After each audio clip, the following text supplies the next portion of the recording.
বন্ধুরা, তোমরা যারা কম্পিটিটিভ এক্সাম দিচ্ছ তাদের জন্য বলি যে এই পরীক্ষার একটা নির্দিষ্ট সিলেবাস আছে। তোমরা সেই সিলেবাসটা কমপ্লিট করলে তাড়াতাড়ি সফল হবে।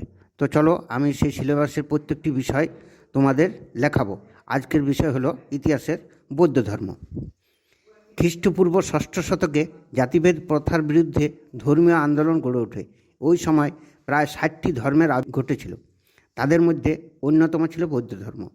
বৌদ্ধ ধর্মের প্রতিষ্ঠাতা গৌতম বুদ্ধ, আদি নাম সিদ্ধার্থ, 566 খ্রিস্টপূর্বাব্দে নেপালের কপিলাবস্তুর কাছে লুম্বিনী উদ্যানে গৌতম বুদ্ধের জন্ম হয়। তার পিতার নাম শুদ্ধোদন ও মাতা মায়াদেবী, স্ত্রীর নাম যশোধরা ও পুত্র রাহুল। উপাধি তথাগত, এশিয়ার আলো ও সাক্ষ্যমণি। বুদ্ধদেব প্রথম ধর্মপ্রচার করেন সারনাথে। তার গৃহত্যাগের ঘটনাটি মহাভিনিষ্ক্রমণ নামে পরিচিত। বৌদ্ধ ধর্মের প্রথম সন্ন্যাসিনী তথা গৌতম বুদ্ধের পালিতা মাতা গৌতমী। 483 খ্রিস্টপূর্বাব্দে উত্তরপ্রদেশের কুশীনগরে গৌতম বুদ্ধ মারা যান। তার দেহত্যাগের ঘটনাটি মহাপরিনির্মাণ নামে পরিচিত। বৌদ্ধদের ধর্মগ্রন্থের নাম ত্রিপিটক। ত্রিপিটক পালি ভাষায় লিখিত হয়েছে। এর 3টি ভাগ: বিনয় পিটক, সূত্র পিটক ও অভিধর্ম পিটক। আর্য সত্য ও অষ্টাঙ্গিক মার্গ বৌদ্ধ ধর্মের সঙ্গে যুক্ত।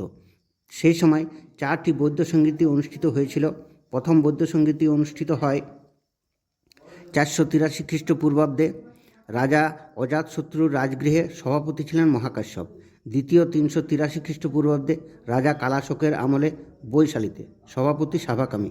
তৃতীয় 250 খ্রিস্টপূর্বাব্দে অশোকের সময় পাটলিপুত্রে সভাপতি তৃষা। এবং চতুর্থ বৌদ্ধ সংগীতি অনুষ্ঠিত হয় 78 শতাব্দে কনিষ্কের সময় কাশ্মীরে, মতান্তরে জলন্ধরে, সভাপতি বসুমিত্র ও অশ্বঘোষ।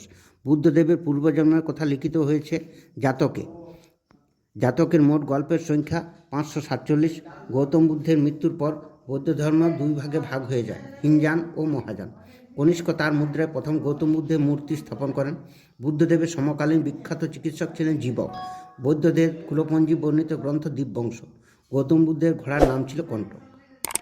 তো এটাই ছিল বৌদ্ধ ধর্ম সম্বন্ধে নোট।